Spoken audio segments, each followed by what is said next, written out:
During the 19th century, many showmen and circuses sought out individuals with extraordinary medical conditions or striking appearances, putting them on display as spectacles for the masses. Labelled as human oddities, or more harshly, freaks of nature, they mesmerized audiences with their unique forms, from giants and dwarves to bearded ladies and conjoined twins. So, join me as we explore all of this, and much more. In 1863, little person Lavinia Warren married a filler performer. Both were famous, and a few years later photos of them with a baby were released. The public went crazy at the news, and they started touring all over the states with the child. Yet the truth behind this might shock you. Now, let's go back to the beginning. The woman remembered as Lavinia Warren was born as Mercy Lavinia Warren Bump on the 31st of October 1841 in the town of Middleborough in Plymouth County, Massachusetts. Her parents, James Sullivan Bump and Huldah Pierce Warren, were distantly descended from passengers of the Mayflower and were of decent means. Lavinia's parents were above average of height and were very happy when their baby girl was born healthy. She weighed 6 pounds at birth and remained small for her age as she grew up, but she soon stopped growing altogether. As it turned out, Lavinia had proportionate dwarfism. This was almost certainly caused by a pituitary disorder, which impacted on the production of the growth hormone in her system. This results in an individual growing up to be very small. However, this type of dwarfism results in each part growing proportionate to other parts. Unusually, Lavinia's younger sister Minnie, born in 1849, also had proportionate dwarfism.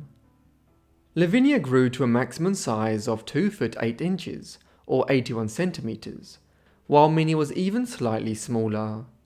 The pair had 7 other siblings, who all grew to be a normal height. Despite being extremely tiny, they were healthy and treated the same as their other siblings, living a relatively normal early life at home in Massachusetts, attending school and doing chores around the house. For Lavinia, though, that would all soon change. After completing her studies, she became a school teacher. She was clearly intelligent, starting her career when she was just 16, but this wouldn't last for long. Lavinia's rise to stardom came about quite by accident. One summer in her late teenage years, a cousin convinced her to travel out west where they owned a boat on the Mississippi River. When Lavinia arrived there, she learned that the invite had not been an entirely innocent one. A show was being run there called the Museum of Living Wonders by a local showman.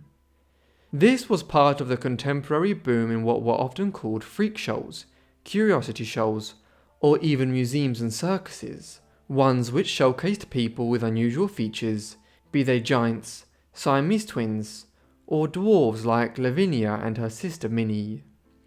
Lavinia was quickly convinced to join the show as the Lilliputian Queen, a reference to the Lilliputians, the tiny people who inhabited the land of Lilliput in Jonathan Swift's famous novel, Gulliver's Travels.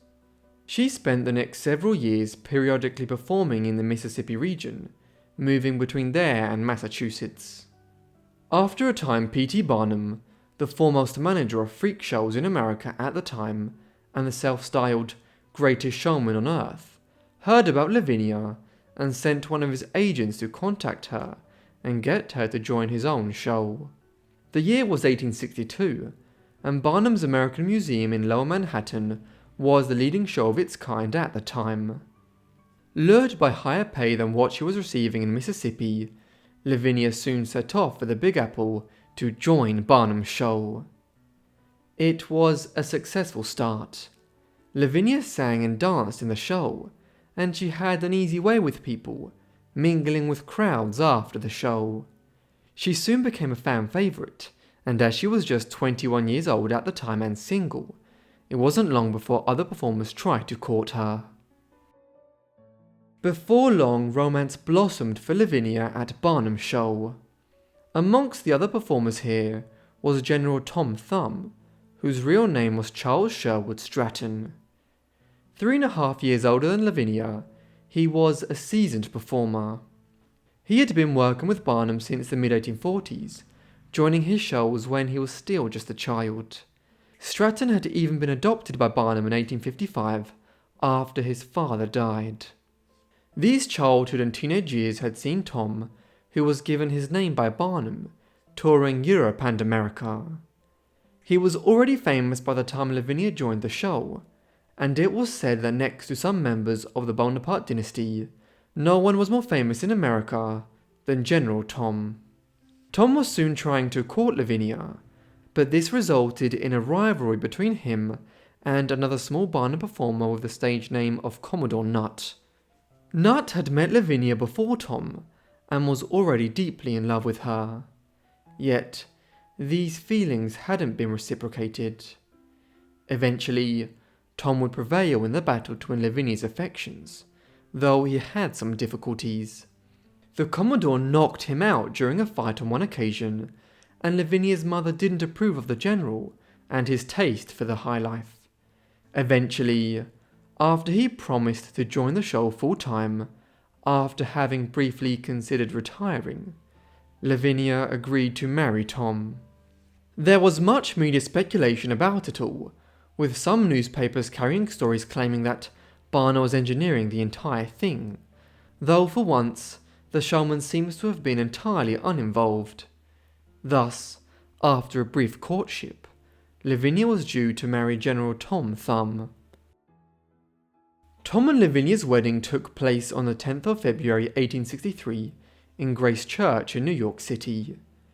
It was considered to be one of the weddings of the century and a test to the fame of the pair as part of Barnum's show at the time.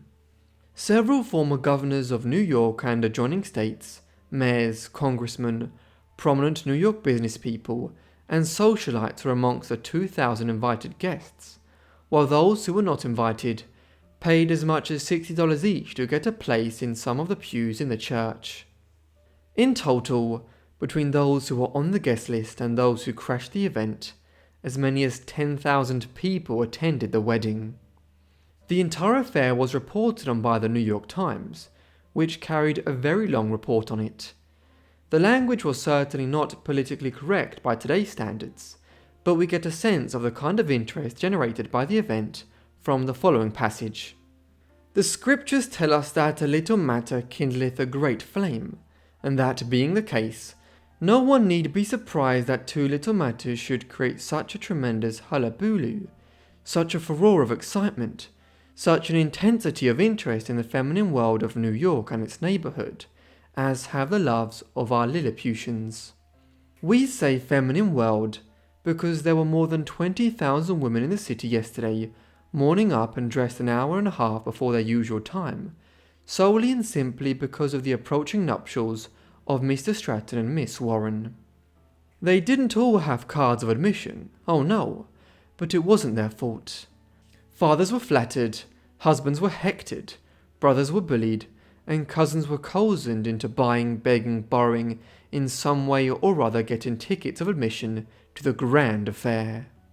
The wedding celebrations moved afterwards to the Metropolitan Hotel. Barnum made a fortune from it, selling 1,000 tickets for $75 each, over $2,000 today. General Tom and Lavinia's marriage was one lived both in and out of the public eye. They could not escape the public glare to some extent, and courted it at times. Not long after they married, for instance, they visited the White House and had a reception with President Abraham Lincoln. It's a further indication of their fame that he found time to do so in the midst of the Civil War. Lincoln asked the general if he had any advice on how to end the fighting. Tom said to ask Barnum. He'd managed to bring it to an end in under a month. Lavinia and Tom continued to work for some time. Barnum organised a 3-year tour of Europe, during which they visited most of Europe's great capitals and met with prominent figures such as Emperor Napoleon III of France, King Victor Emmanuel II of the recently unified Kingdom of Italy, and Pope Pius IX, the longest-serving Bishop of Rome. Thereafter they headed for British India and passed through cities like Calcutta and what is now Bangladesh before returning home to America. By then they had made a substantial fortune, being millionaires by today's standards, and lived a life of luxury. Though there were some downsides. Owing to her small size, Lavinia was viewed like a child to the public, with many who met her wanting to hold or pet her. Of course, Barnum encouraged this image of her, even as she aged into her 30s to maintain high sales. Lavinia was a full-fledged woman by now, and didn't like how she was seen as a child, but she continued to perform anyway, stating, "I belong to the public." In the years after the wedding, as interest in the pair declined, photos of the couple with a baby were released. The public went crazy at this news, and this was followed up by a nationwide tour where Lavinia appeared with her baby. Yet, this wasn't actually Lavinia's child, and the truth behind this was quite dark. In reality, Barnum and his team would go to a local orphanage before each show and secretly secure a child to appear. That would be the baby that appeared before crowds, and once the show was done, they would return the child to the orphanage. When they moved to another town or city, they would do the same thing. Barnum though claimed that it was their baby who appeared, and seems to have invented a story that the child had died at 2 years of age from a brain inflammation. So successful was the ruse that many historians until recently thought it was true. In fact, Lavinia would never have children, worried that she could die during labour owing to her small size. In the following years, Lavinia's life took a tragic turn. In 1878, her sister Minnie died in her arms owing to complications during childbirth, as her 6-pound baby was too much for her small body to handle. Her baby girl also died a few hours later. Then in January 1883, Lavinia and her husband were visiting Newhall House in Wisconsin when the hotel burst into flames. The fire quickly spread throughout the building, and it seemed as though they would suffer a tragic fate. Fortunately, they were spotted, and their small size made it easy for firefighters to carry them out to safety. This was one of the worst hotel fires in American history, with at least 70 people perishing in the incident. Despite this near miss, Tom wouldn't survive much longer anyway. On the 15th of July 1883, 6 months after they were nearly killed in the fire, he died from a stroke at just 45 years of age, the years of hard living having caught up with him. Tom's death placed Lavinia in a difficult position. Firstly, she was devastated on an emotional level and would remain in mourning for much of the rest of her life. Secondly, her financial situation was not good after Tom's death. Though the pair had made a fortune from their work with Barnum in the 1860s and 1870s, Tom in particular had acquired a taste for the high life, and a lot of their money had been squandered. This was spent on things like a sailing boat, several properties, a horse stud, maintaining a lavish household which included a horse-drawn carriage to attend events, and expensive champagne and cigars. So, Lavinia had just $16,000 left when Tom died. This was a decent sum of money at the time, around $500,000 today, but she still had to return to work all the same to try and make more money, to continue to live in the manner in which she had grown accustomed to, and to cover her heavy expenses. Lavinia soon found herself working as part of a show with Count Primo Magri, an Italian dwarf 8 years her junior, who had worked with her and Tom on and off over the years. He had a co-performer named Giuseppe, who it was claimed was his twin brother, and performed as Baron Littlefinger. Lavinia and the Count soon began a relationship, and in 1885, 2 years after Tom's death, they were married in New York City, in the very same church Lavinia and Tom married in 22 years earlier. Lavinia and the Count would remain married for 34 years down to their deaths, which occurred not long after each other. It was a strange and rash union, as both were seemingly regularly unfaithful towards one another. They also continued to work until very late in their lives, as both had expensive tastes and spent money as soon as they earned it. Moreover, the heyday of the freak shows and circuses that Barnum and others ran in America was passing, and the amount of income performers like them could earn had decreased by the 1890s and 1900s. Part of the reason why the shows were so out of vogue was because moving pictures were beginning to appear. The Hollywood film industry began to develop from around 1912 onwards, as filmmakers moved out to California to establish film studios. Lavinia and the Count were some of the first dwarfs to ever appear in a motion picture when they appeared in the Lilliputian Courtship that premiered in 1915. The silent film was about as unpolitically correct as one can get, featuring characters with names like Pee-wee and Uncle Tiny Mite, and involving characters riding around on Shetland ponies. Her appearance in the Lilliputian Courtship was the final notable act in Lavinia's long performing career. She died on the 25th of November 1919, back in her native Middleborough, Massachusetts.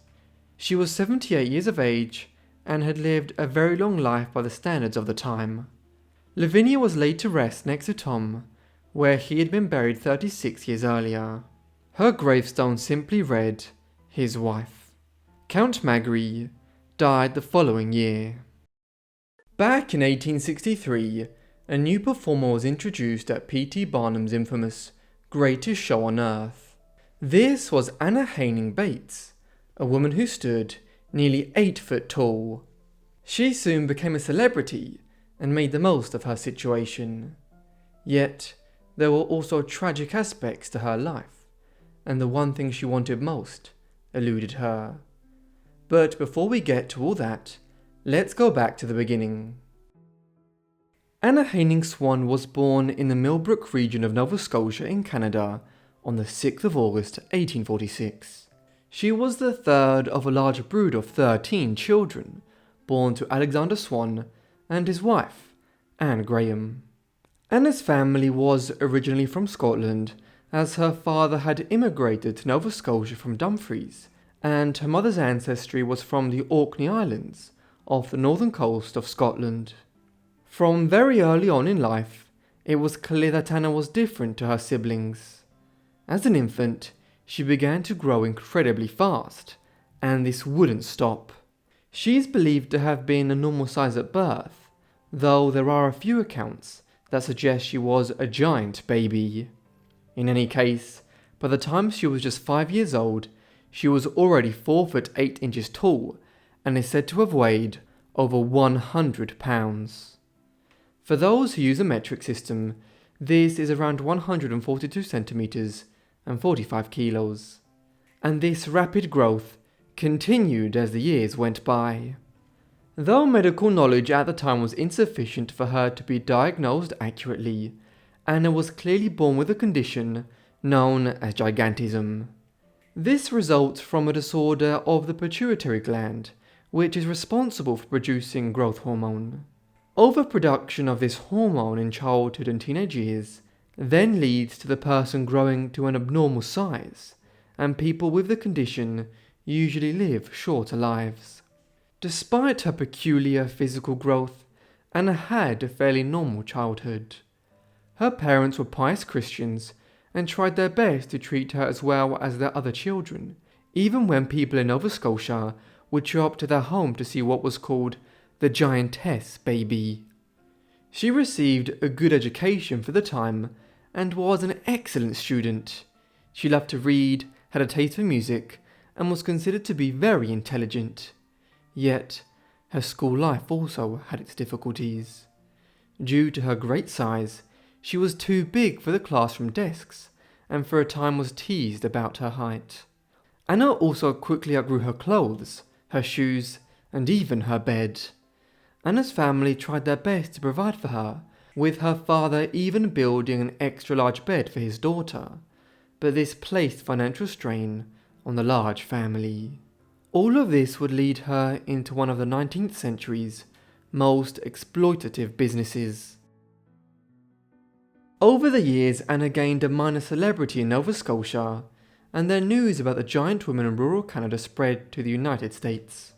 There, P.T. Barnum, the reputed greatest showman on earth, a manager of what was cruelly called freak shows at the time, heard about Anna.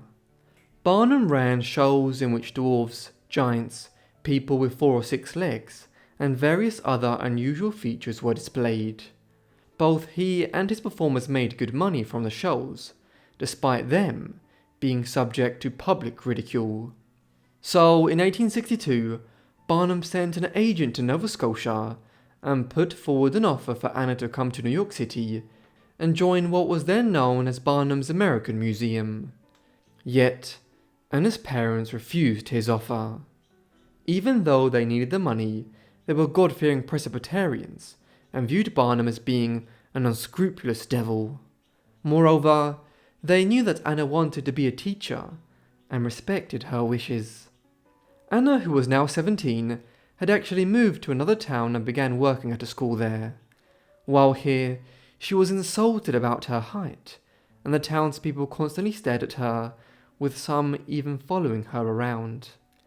All of this made her incredibly uncomfortable, and it was now that she contacted Barnum and took him up on his offer.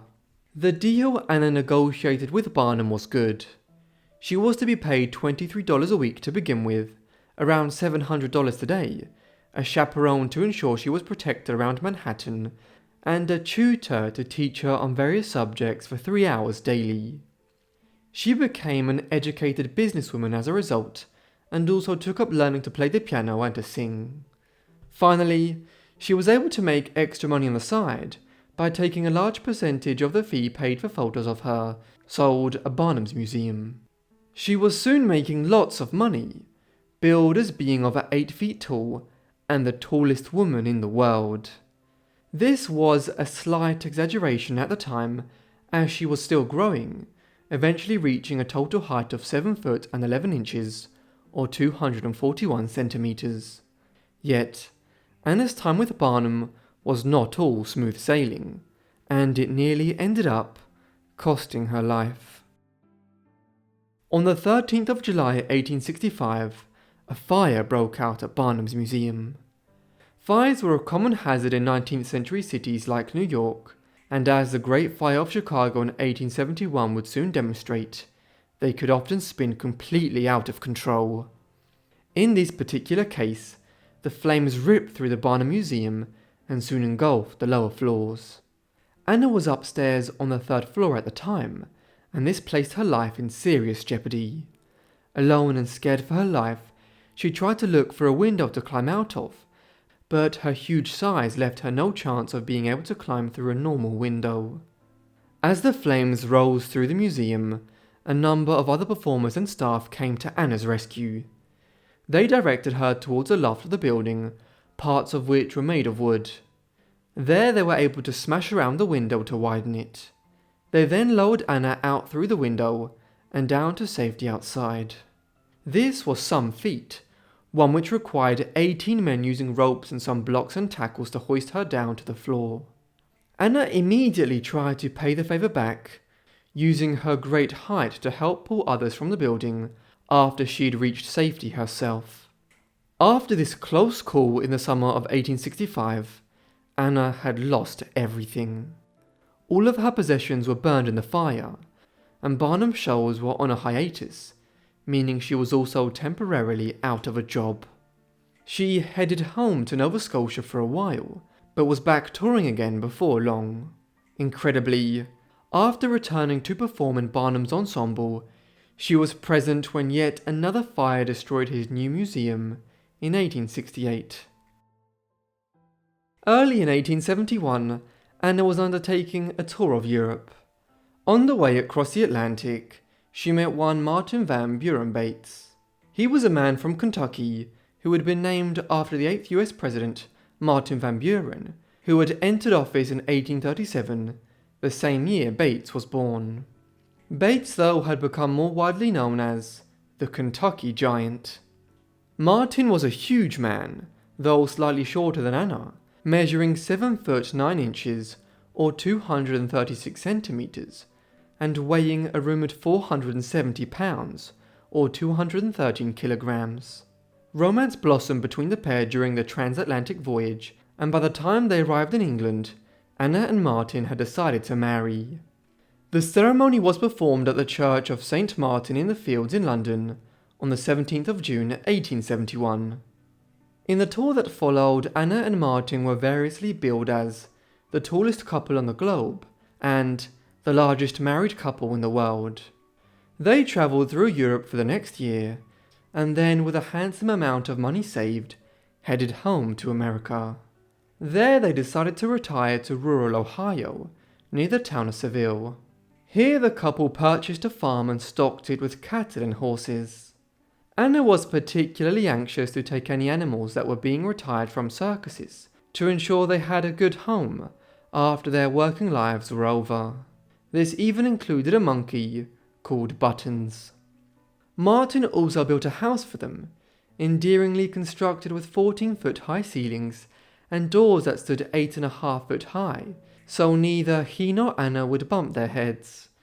One part of the house, though, which was built for the servants they hired, was built with normal-sized roofs, to make them feel more at ease. They continued to do regular tours with a circus run by W. Cole during the summers, but they were semi-retired in Ohio by the mid-1870s. It was not a bad life here. Often the story of circus performers with deformities or unusual appearances in the 19th century was one of exploitation by those who employed them. However, in the case of Anna and Martin, they skillfully managed their careers for a period of about 10 years to make a sizable fortune, and then retired to live comfortably in Ohio. Yet, tragedy was just around the corner. On the 19th of May 1872, while they were still touring Europe, Anna gave birth to a very large 18-pound baby girl in London. Sadly, this was a stillbirth. Following this, Bates and Anna fell into a depression. Still, they hoped to have children together one day, and were delighted when Anna once again became pregnant 6 years later. On the 15th of January 1879, Anna went into the initial stages of labour at home on the farm in Seville, and a doctor was called. 3 days later, her water finally broke, startling everyone present by the sheer amount of fluid, apparently totaling some 6 gallons. Despite this, everything suggested that it would be a quick and successful birth. But then things quickly went downhill. As the baby's head emerged, the doctor grabbed his forceps and tried to place them around the baby's head, as was standard procedure. But something was wrong. The baby's head was too big. A second doctor had now arrived, and they decided to wrap a bandage around the baby's neck to assist in delivering the child. After several attempts, they succeeded. Anna's baby boy was, and still is, the largest newborn ever recorded, weighing nearly 24 pounds, around 3 times what most babies weigh at birth. Yet, tragically, the babe died after just 11 hours. It would be Anna's last pregnancy. One of the most curious aspects of Anna's life was her friendship with Queen Victoria. During one of her earliest international tours, Anna had travelled to England. There the Queen was one of the people who met the tallest woman in the world. They conversed and ended up striking up a rapport. The Queen and the giantess remained in contact thereafter. When Victoria learned that Anna was set to marry in 1871, she decided that she would bestow a special gift on her. She ordered the royal seamstress and tailors to design a bridal gown for Anna, one that was fashioned out of many meters of brocaded satin and lace, and decorated with orange blossoms. It was also possibly the Queen who arranged for Anna and Martin to marry at the Church of St. Martin in the Fields in London. This is a famous church in Trafalgar Square, one which is not accessible to just anybody for occasions like this, and Victoria's intercession would have been needed. After the wedding, Victoria had Anna and Martin visit her at Buckingham Palace, the foremost royal house in the city of London. There she gifted Anna a ring set with a cluster of diamonds, while Martin received a gold pocket watch on a chain. Years later, Victoria would write to Anna to express her sorrow at learning the news of the death of her son in childbirth. The couple would also meet with the Queen again on 2 further occasions when visiting Europe. In order to take their minds off the deaths of their children, Anna and Martin recommenced touring for a brief period of time with W. Cole's show in the middle of 1879. They continued on this for over half a year, before playing their final events in the spring of 1880. Thereafter, Anna and her husband retired permanently to Ohio. They would live out the remainder of their lives on the farm, becoming quite involved with the local Baptist church. Anna died on the 5th of August 1888, a day before her 42nd birthday at home in Ohio. The cause of her death is disputed. On the one hand, she was probably suffering from a pituitary tumour, and her unusual anatomy would have created myriad health conditions over the years. On the other hand, some studies conclude that she died from consumption, the 19th century term for tuberculosis. She left behind a sizable estate valued at $40,000, the equivalent of several $1 million in today's money. Some of her jewellery and other items were bequeathed to members of her family, such as her brothers, sisters, nieces and nephews. Others have found their way into a Sunrise Trail museum in her native Nova Scotia. After Anna's death, Martin erected a monument on her grave to commemorate her life. He would go on to live for another 30 years after her passing, and remarried a woman of a more standard height, and moved into town. Still, after he died in 1919, aged 81, he was laid to rest in a grave alongside Anna and their son, who died in infancy. In the town of Seville to this day, there is a small exhibit acknowledging that this corner of Ohio was once home to the tallest couple on the globe. Born into slavery and sold as infants, Millie and Christine McCoy were conjoined twins who had all odds against them. They faced unimaginable exploitation and were even kidnapped for many years, touring the world as a spectacle. So what happened to them? Would they find their freedom, or would they be viewed as freaks for as long as they lived? Millie and Christine McCoy were born on July the 11th, 1851, on a plantation near Whiteville, North Carolina. They were born into slavery as their parents, Jacob and Monimia McCoy, were enslaved by Alexander McKay, from whom the family took their surname. At this time, freedom was still more than a decade and a brutal civil war away. At birth, they reportedly weighed a combined 17 pounds and shocked everyone present. Well, Millie and Christine were conjoined twins, connected at the lower back and spine by cartilage. This meant they shared some vital body parts, but not others. The twins were born into a large family, as their parents already had 7 other children, 5 boys and 2 girls. Unlike Millie and Christine, none of their siblings had any unusual physical characteristics. Their unique condition, combined with the hardships of being born into slavery, marked the beginning of an extraordinary and challenging journey for the McCoy twins. Millie and Christine's early life was chaotic and tragic. As soon as they were born, news spread around the region about the birth of these unusual sisters, who had a medical anomaly. In the 19th century, many people were unfamiliar with the concept of conjoined twins, and so people began showing up at the McKay farm to catch a glimpse of them. Eventually, Alexander McKay grew irritated by this disruption to his daily life, so when they were just 10 months old, he sold them to John C. Purvis on the condition that their mother, Monimia, be allowed to stay with them. But this arrangement didn't last long. About a year later, the twins were sold again, this time to a man named Brower.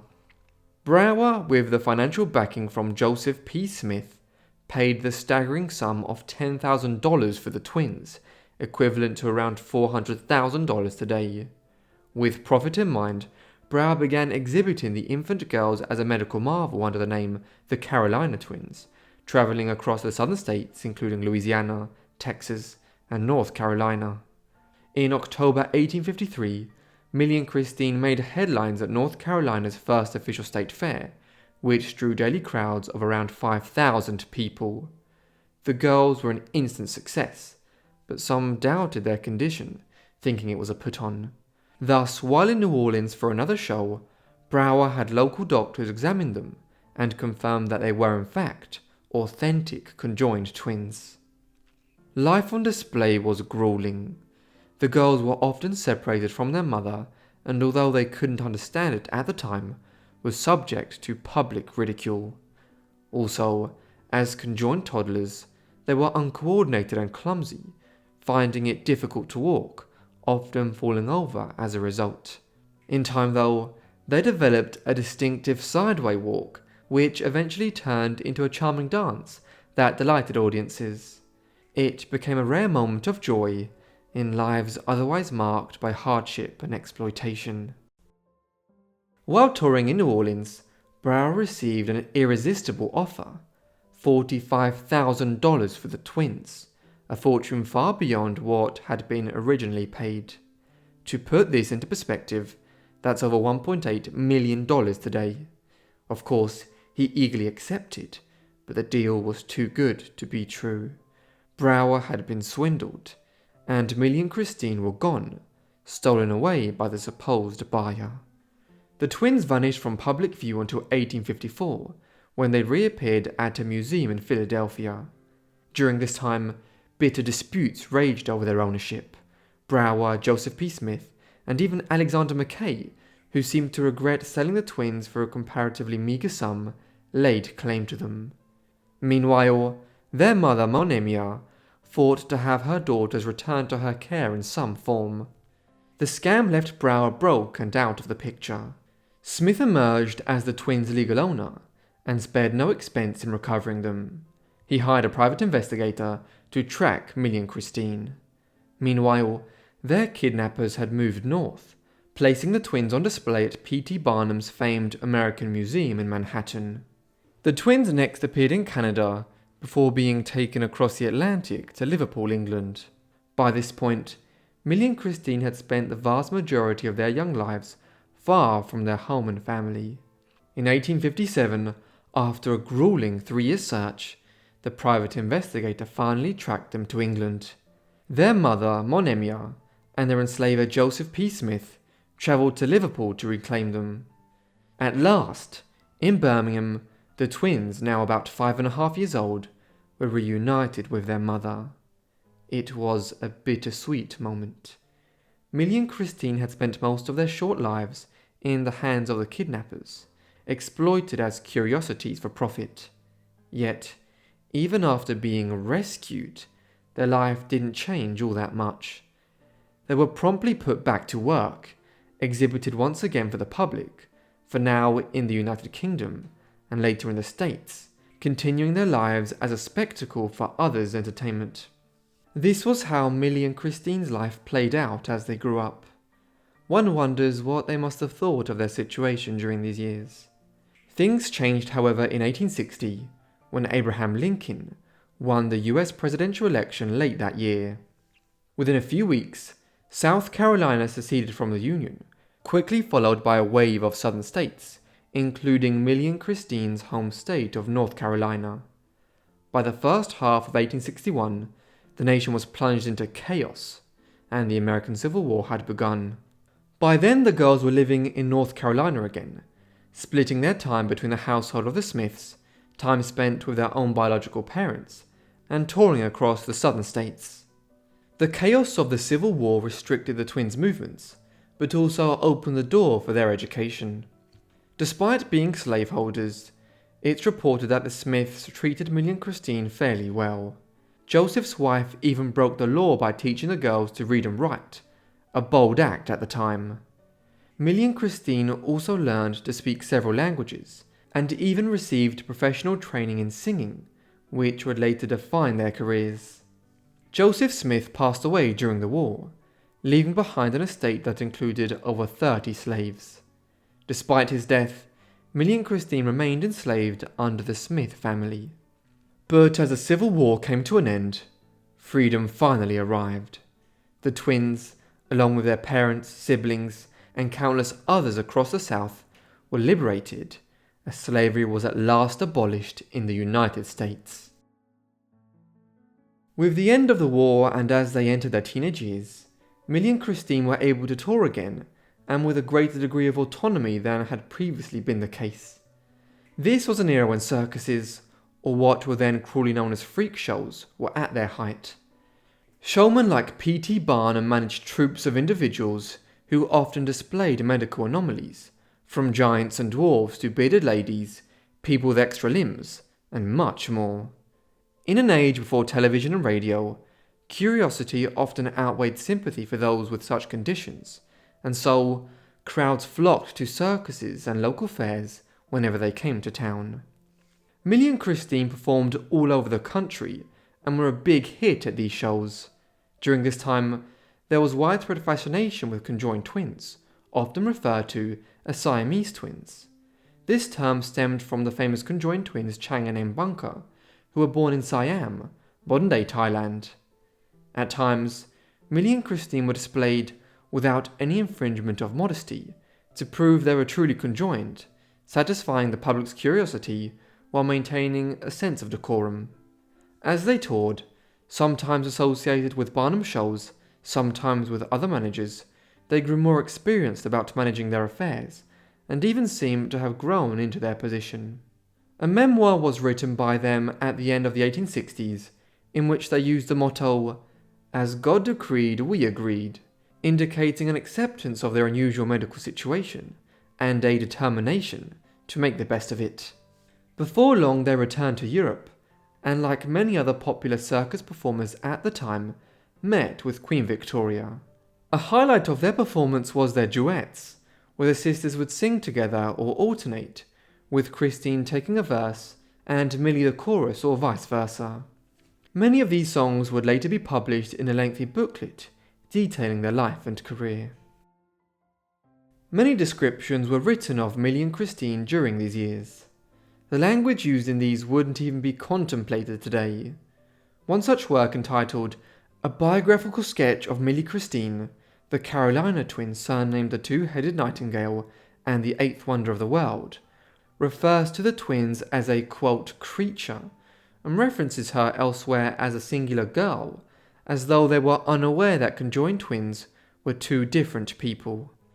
Another unfortunate advertisement of the girls' arrival to Liverpool in 1871 referred to them as cargo arriving on a ship, stating that there had arrived a cargo which, in the words of Mr. Toole, may be termed most extraordinary. The report went on as follows. Here we have a young lady with one body but two distinct minds, born by two separate heads. All the intelligent men who saw her at the Washington Hotel the other day can bear witness to the marvellous intelligence which predominates in both brains. The conversational powers of the two heads at once in communication with two different persons, upon different topics, would sufficiently testify it, but the marvel did not stop here. Some of the sweetest duets in the language of music were sang by a high soprano and a pure contralto. The notes issued from two heads, and yet but one trunk supplied the verve. Others simply engaged in fairly idiotic jokes. The Cincinnati Enquirer kidded that the two-headed girl would be a good juror. She could look at both sides of the case at the same time. These remarks, while mocking, highlighted the incredible fame they achieved. But was their life merely a spectacle for ridicule, or did they turn their notoriety into something extraordinary? Millie and Christine could be viewed as victims of a world which treated them as a freak show, and this was certainly part of their reality. However, at the same time, performers like them who worked for Barnum and other circuses at this time were handsomely rewarded. If they were savvy enough to capitalize on their popularity, they could make a lot of money and retire comfortably. Millie and Christine were able to make an estimated $25,000 per year working on the county fair circuit back in America, while larger shows in the cities or trips to Europe held out the possibility of even greater earnings. This was a huge amount of money in the 1870s, particularly so during an era of financial crisis in the US, the so-called Long Depression, of 1873 to 1879.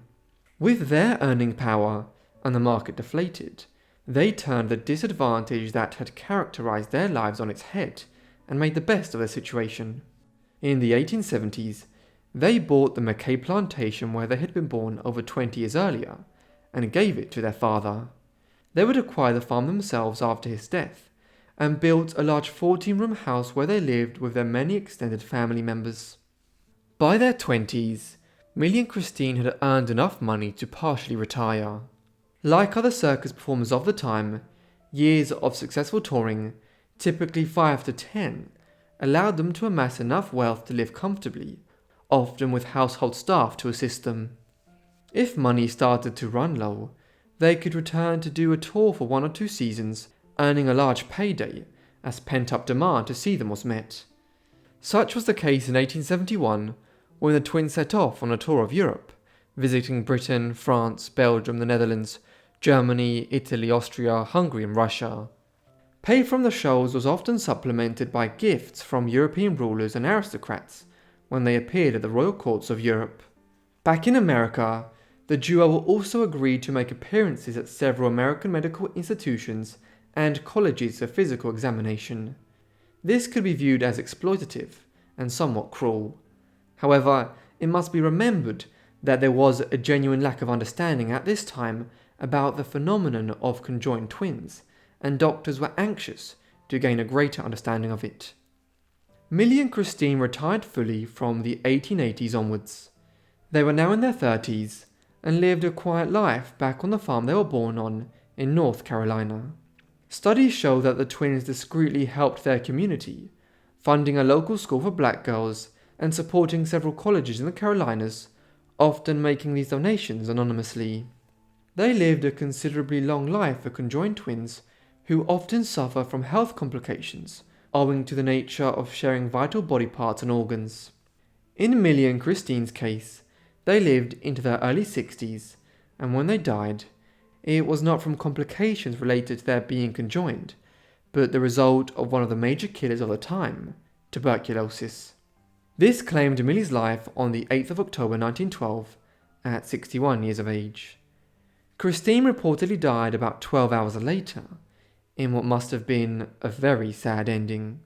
They were buried in a cemetery at Whiteville, where they were born over 60 years earlier. Their gravestone bears the words, "A soul with 2 thoughts, 2 hearts that beat as one." The twins left their considerable estate to their surviving family members. Millie and Christine's story has been the subject of several biographies in recent times, reclaiming their previously forgotten story. Hey everyone, today we are looking into the life of one of the most famous bearded ladies of the 19th century, Annie Jones Elliot. From birth, she was exhibited in so-called freak shows of abnormal-looking individuals, and although we might question the morality of these shows today, there is no doubt that they were very popular in their day. This is her story. Annie Jones Elliot was born as just Annie Jones on the 14th of July 1865 in Smith County in Virginia. Her parents, and anyone who saw her at this time, were immediately struck by her appearance, for Annie had been born with a good-sized moustache, already beginning to develop on her face, and some stubble around her chin, where a man would usually develop facial hair in later life. And as the weeks and months went by, this facial hair continued to expand. What could explain this?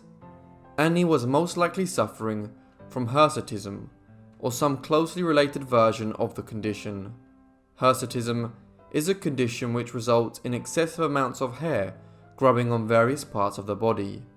The condition is typically caused by an underlying endocrine imbalance of an adrenal, ovarian or central kind. These imbalances can result in excessive testosterone being produced in the woman's system, and consequently the growth of facial hair. Alternatively, Annie might have been suffering from hypertrichosis, a related condition which tends to produce intense hair growth in localized parts of the body. Moreover, hypertrichosis is more often congenital and present from the sufferer's birth, as was the case with Jones. Sufferers of hirsutism and hypertrichosis today have a range of treatment options available to them. However, these were not available to women such as Annie Jones, who suffered from irregular hair growth in the 19th century. As a result, bearded ladies were a more common sight in cities of the 19th century than they would be today. Moreover, in some particular instances, they were the centre of so-called freak shows in the United States and many European countries. There is a long history of bearded women and other people with odd appearances being considered sources of amazement and used as spectacles. For instance, during the 16th and 17th centuries, individuals with dwarfism and gigantism were often employed as spectacles at Europe's royal courts. Later, these spectacles at royal courts were adopted as the basis for the sideshows of the 19th century. These were effectively circuses featuring people who suffered from many different ailments, which rendered their appearances highly unusual. And by the time that Annie Jones was born in 1865, the bearded woman or bearded lady was a staple of such shows across America and in other countries such as Britain. In an age when the cause of conditions such as hirsutism and hypertrichosis was not understood, it is unsurprising to learn that Annie's parents were somewhat perturbed by their daughter's appearance. However, their dismay soon gave way to relief when an opportunity presented itself shortly after Annie's birth. When she was just a few months old, word reached P.T. Barnum about the infant girl who was already sporting a beard. Barnum was an American showman who had emerged in New York City in the 1830s as the director of Barnum's Grand Scientific and Musical Theatre.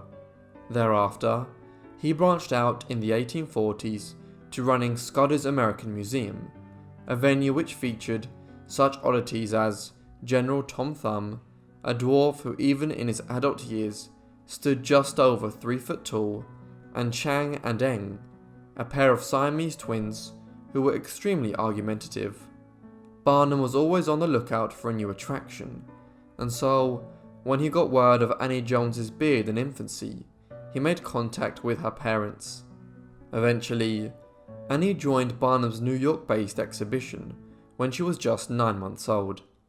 Her parents, who were poor Virginians, agreed to allow this on the basis that Barnum would pay them a fee while Annie was in the show. Annie thus ended up in New York in 1866, where she was billed as Infant Esau. The name Esau was one which was regularly applied to individuals suffering from hirsutism in the 19th century, and is a reference to the biblical character Esau, who was a grandson of Abraham and brother of Jacob. Esau featured in the book of Genesis, where he was specifically noted for his hairiness at birth. The initial run in New York City generated a lot of attention, and Barnum subsequently reached a deal with Annie's parents that she would continue to feature in his shows and they would receive a fee of $150 per week for as long as she continued as part of the museum. This was a very considerable amount of money by the standards of the mid-19th century, and Annie's parents agreed. Initially, Annie's mother went to live with her in New York.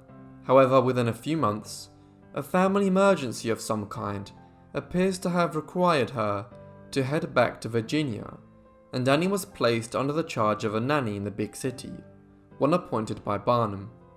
It was during this period that Annie was very briefly kidnapped by a phrenologist, a proponent of a 19th century pseudoscience, which argued that intellectual development could be understood by studying the physical properties of somebody's head and torso.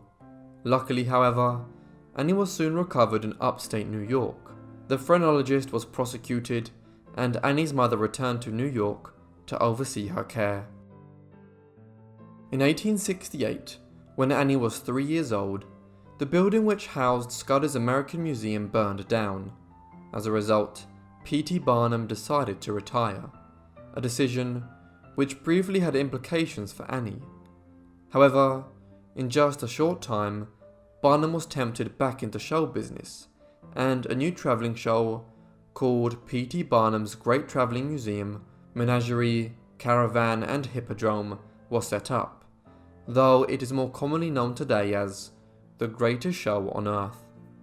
In the years that followed throughout the 1870s, Annie travelled across America with it, billed as Infant Esau, and then as she grew older, the bearded girl, the bearded lady, and finally, the bearded woman. Already by this time in the early 1870s, her moustache and beard had expanded to a full beard and sideburns. As she grew older and became aware of how it was that she was actually making her living, Annie also decided to grow out her hair to match the unusualness of her beard. Eventually, her hair grew to be 6 foot long, and she could hold large tranches of it in her own hands in her lap. Eventually, she gained such notoriety for being one of the most famed bearded ladies of the age, that in the course of the 1870s, 1880s and 1890s, Annie Jones was photographed and featured in many magazines and posters across America and Europe. As the years went by, Annie continued to feature in Barnum's show. In 1880 or 1881, when she was still a teenager, Annie married for the first time.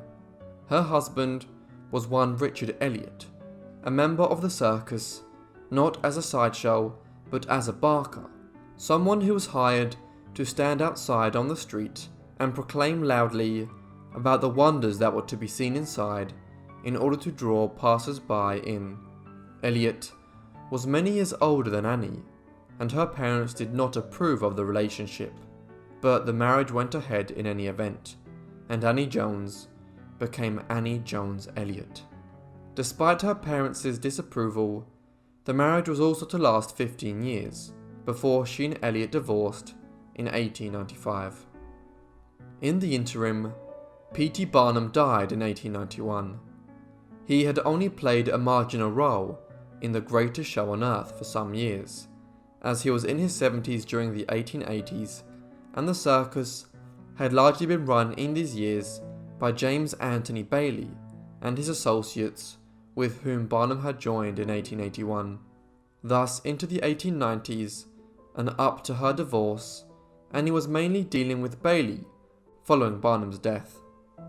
The divorce in 1895 prompted a major sea change in Annie's life.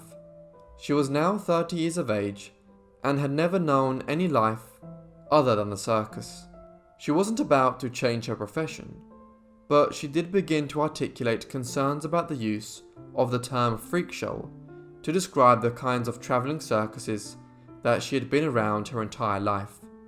In the years that followed, she campaigned extensively to try and convince individuals such as Bailey and the operators of other major circuses in America, such as the Ringling Brothers, to abandon the use of the word freak in their shows. It was also shortly after the breakdown of her first marriage and divorce that Annie married William Donovan, who, like Elliot, was a barker or talker who stood around outside to entice in customers. Annie had known Donovan since they were children, having grown up together in the circus, and her shifting relationship with him seems to have led directly to her divorcing Elliot. This prompted further changes, and shortly after, she and William Donovan were married. The newlywed couple then left the Bailey and Barnum circus and decided to go out on their own as a duo act. They wouldn't be as well known as the circus they had just left, but they had their own independence for some time, travelling not just in America, but also in Europe. Donovan died just 4 years into their marriage, and being robbed of her husband and business partner, Annie decided to return to familiar surroundings and rejoined the Bailey and Barnum circus in 1900. She continued her activism against the use of the word freak in sideshow circuses, but her activity in this regard was cut short just 2 years later. While visiting her mother in Brooklyn in 1902, she became ill. Her condition deteriorated rapidly from what was almost certainly an aggressive form of tuberculosis. When she died on the 22nd of October 1902, she was just 37 years of age.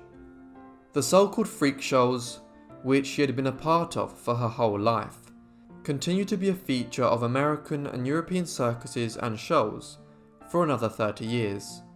But from the 1920s, they gradually became less popular as our scientific understanding of issues like hirsutism improved and people became more sympathetic towards such abnormalities. In 1868, William Corwin began to charge his neighbours to see his daughter. This may sound strange, yet everyone was curious to see the little girl. But why? Well, the girl had been born with 4 legs, and little Josephine would later join a sideshow and gained fame as the 4-legged girl. But how did this come to be? And what was her life like as a human spectacle? Join me to find out. Josephine Myrtle Corwin was born in Lincoln County in Tennessee on the 12th of May 1868. Her parents were William Corwin, a wounded Confederate soldier, and Nancy Corwin. Nancy's maiden name was Sullins, which was probably a derivative of the Irish O'Sullivan, and this may have been changed due to the prevailing anti-Irish sentiment at the time. Her parents were of humble origins, and in later years, owing to Josephine's medical anomaly, it was speculated that her parents were actually closely related, and perhaps that they were even brother and sister. However, there is no concrete evidence to suggest that this was the case, or that any form of inbreeding was responsible for Josephine's medical issues. Josephine's birth was apparently fairly normal, though it was immediately clear that there were unusual features to her anatomy. This led to medical reports and extensive records being produced in the first weeks of her life, principally by medical observers. Yet, the abnormalities aside, she was clearly not in any physical pain, and her mother, Nancy, did not present any major problems during conception.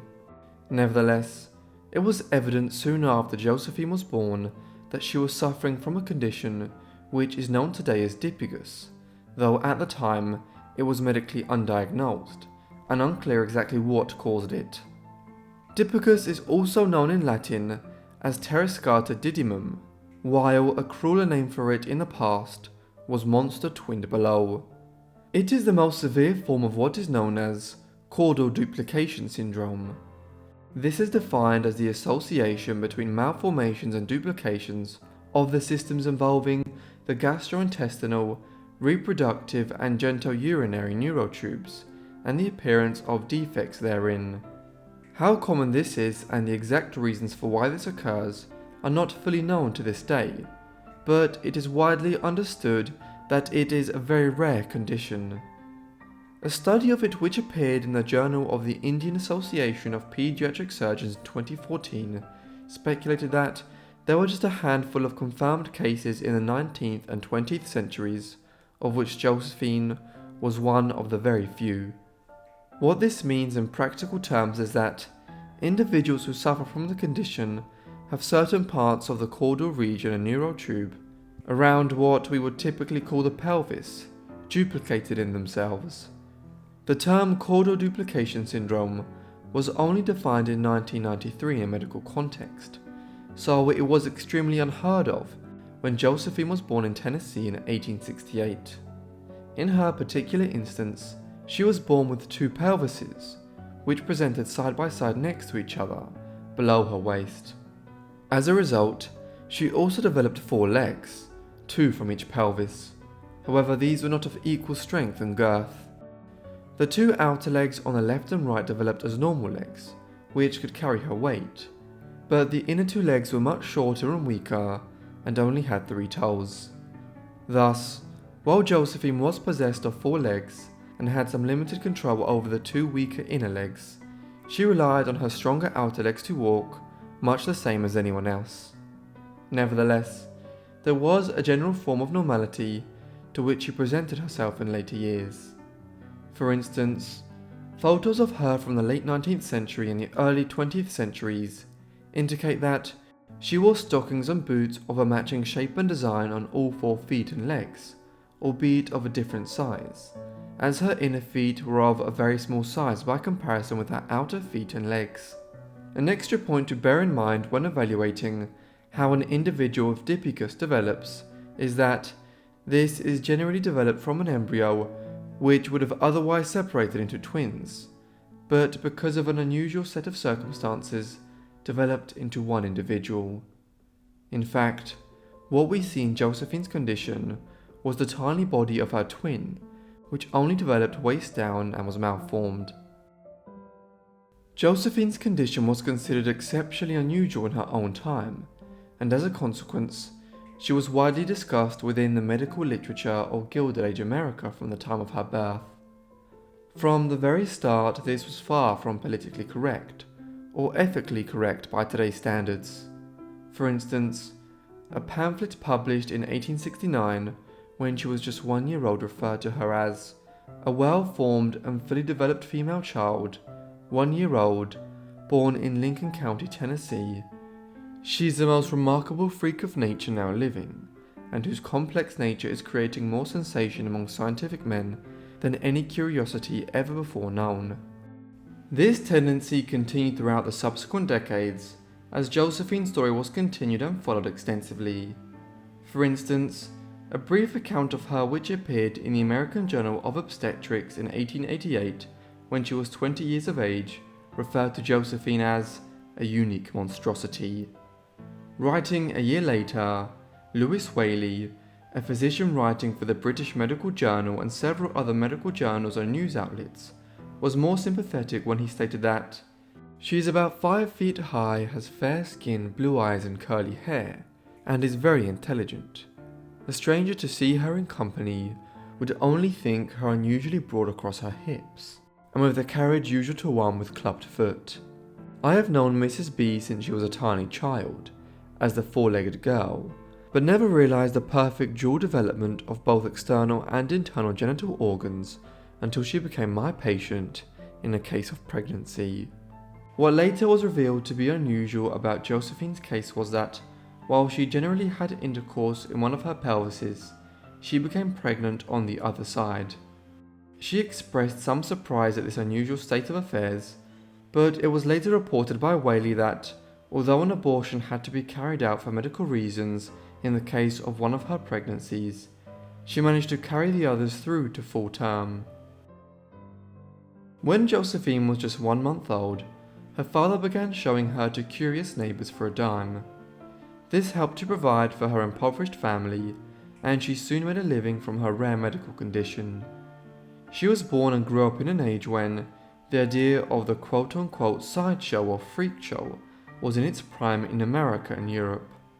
Such terminology would be considered extremely politically incorrect today, but by the standards of the Gilded Age in America, it was deemed acceptable to put people into circuses and sideshows who had medical anomalies or peculiar appearances.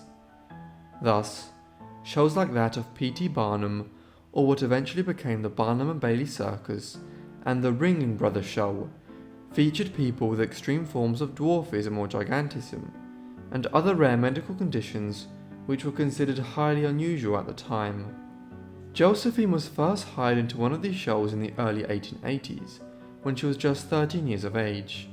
This was in part down to the nationwide publicity she gained after her father placed various ads in the newspaper. Somewhat cruelly, she was referred to as the 4-legged girl from Texas. The reason this was Texas and not Tennessee was because her family had relocated to the Lone Star State from Tennessee by that time. Promotional pamphlets produced at the time described her as being gentle of disposition as the summer sunshine and as happy as the day is long, as though the expectation was that her genetic condition would have also rendered her brain psychologically disturbed. All of this aside, Josephine was an extremely successful and popular performer. At the height of her fame in the 1890s and 1900s, she was able to earn up to $450 a week, an enormous sum by the standards of the time, equivalent to around $15,000 today. Moreover, several other shows across the United States and in Europe began developing shows of what were alleged to be four-legged performers to include in their own sideshows, though most of these involved fake prosthetic legs. Despite her very unusual condition by the standards of the late 19th century, and the fact that it was not fully understood why she had ended up with Dipicus, Josephine was able to have a very normal family life. When she was 19 years of age, she married James Clinton Bicknell. Their wedding photos reveal a happy union and a young woman who, despite having what would otherwise be accounted as a deformity, was very happy on the day of their nuptials. Josephine became pregnant within a year of her and James's wedding, and it was this development which led to Dr. Lewis Whaley, who, as we saw earlier, provided one of the first depictions of her condition in the medical literature, to contact her. In 1887, he described how Josephine was suffering from pains in her left side, headaches, fever, and a decreased appetite on account of falling pregnant with two pelvises.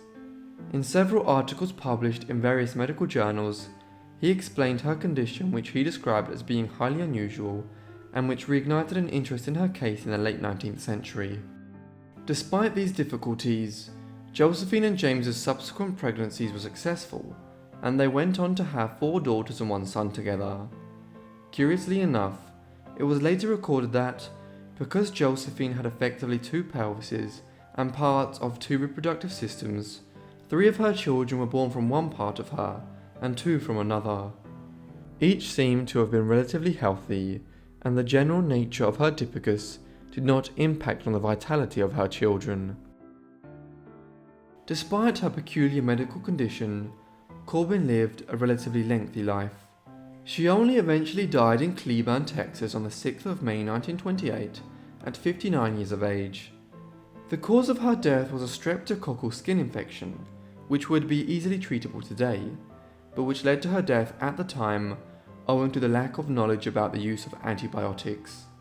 The effectiveness of penicillin, for instance, was only first discovered the year that she died. Shortly after her death, she was buried in a grave that was filled with concrete. This might seem like an excessive course of action, yet it was necessary at the time, as there was legitimate concerns that Corbin's body would be exhumed and put on display. Thus, when her funeral had been completed, her family members held a vigil by her gravesite until such a time as the concrete had dried, and they could be sure that she would not become the victim of a grave robber.